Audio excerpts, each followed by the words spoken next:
before we move on to the Angular link signal, look at this common issue which we can find in most of the Angular applications. We have the products over here at the top, the classic tee, cropped hoodie and the oversized jacket.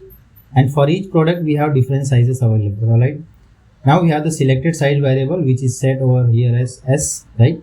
Now if I change the product from classic tee to cropped hoodie, I get this selected size as S, right? But because this has this size as S available, right? Now if I change the product from cropped hoodie to oversized jacket, now you see we don't have this S small or size available for this oversized jacket, right? So the product is invalid, right? Because the selected size that you have chosen was small, but for this product the selected size is now invalid, right? So this is not a valid product. Okay, now what we are doing in the code, let's just look at that. Here we have the products, right? This products is coming from the product model. Okay, and for each product we have the available sizes. Okay, now if I have added the selected product over here, right? This selected product is again the first product coming from the products array, and we have the selected size, right, which is the selected products available size of first array size. Okay, so this is how we select the size. Now if I change the product, right, now this product change product method is called, okay, and the selected product is changed. Now the product has changed, okay, so the available sizes will also be changed. Now we have the selected product, whatever product the user has selected. Okay, but you see if we select the oversized jacket over here, we have the selected product, right? But we do not have this calculation is not done again, right? So when we select the size, we need to recalculate the available sizes of that selected particular product and select the first size, right? But this is not being done here over here with the signals. You can do this with computedSignals, but with the computedSignals you cannot change the size. Okay, if you go to the example here, you can see we can also select the size of the particular product. Okay, so we can see we can choose the L or XL or any one size from that product, right? But if you have used the computed over here, you would not select that size, right? Because selected size would be computed, and as you might have known, computedSignals cannot be updated with using the set or update method. Here we are using the set method, right? Because this is a signal. So this is the common problem that many developers face in their day-to-day Angular applications. So we'll fix this using linkedSignals. So let's start.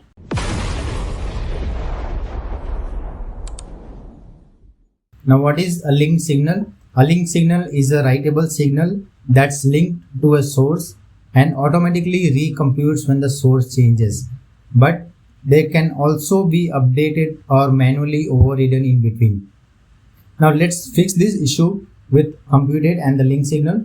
So I'll add the sizes over here, sizes, and I'll add the computed. Okay, so you can directly add this thing into the link signal, but I'm just dividing all these things into different parts so you can easily understand that.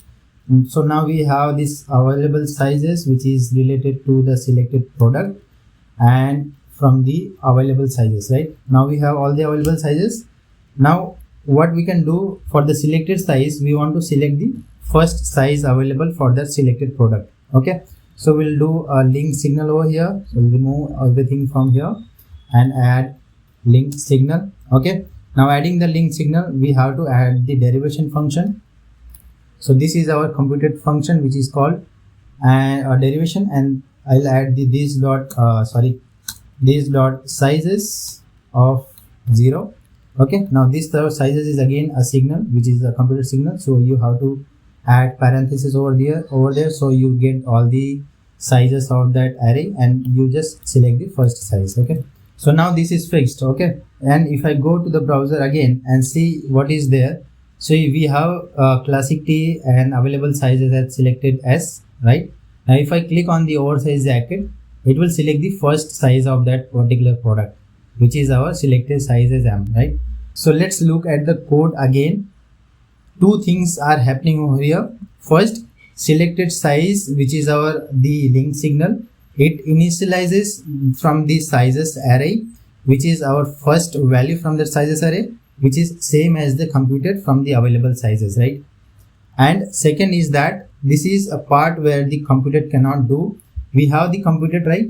And if we assign the computed to this selector size, we won't be able to update this using the set method, right? So this is where linkedSignal is useful than computed. So when the pick size is called, that value sticks. It won't get recalculated on every change detection cycle like a computedSignal would. The magic is what happens when the product changes sizes, recomputes, which is the source for the linkedSignal. Since the source changed, the selected size automatically resets to the array of that sizes, the first element, right?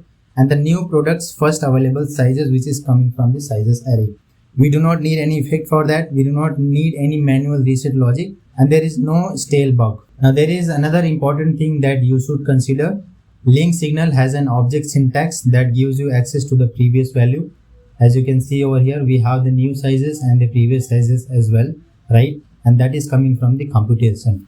It gives you access to the previous value, letting you make smarter decisions instead of just blindly resetting. Okay, now the logic here is, if the product happens to have medium available, keep medium selected instead of resetting to the first option, and only fall back to the default when the old choice genuinely doesn't exist anymore, as we have seen in the browser in our example. Okay, this is the kind of state logic that used to take a chunk of boilerplate in an effect. Now it's one computation function. Now when should you use linkedSignals?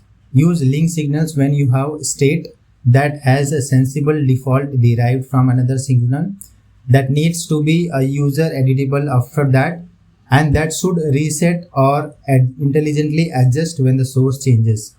Form fields tied to the load data, filters that depend on the data set, tabs or selections tied to a pagination list.